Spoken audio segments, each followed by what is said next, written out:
Mga kababayan, ito ang aming kinabuhay nung bata pa kami. Ang tawag dito ay ulabas. Yan. Ang kabaligtaran nito ay uloob.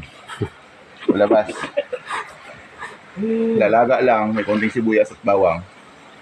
Talbos ng kamote, dito kami lumaki. Kala nyo. Kaya siya lumaki ng ganyan. Sa ilog. Ulabas. Yan ang nagpalaki sa kanya ng ganyan. Ito na pala. So, isa na namang kalaman mula kay Master Atong. Dadamihan ko to.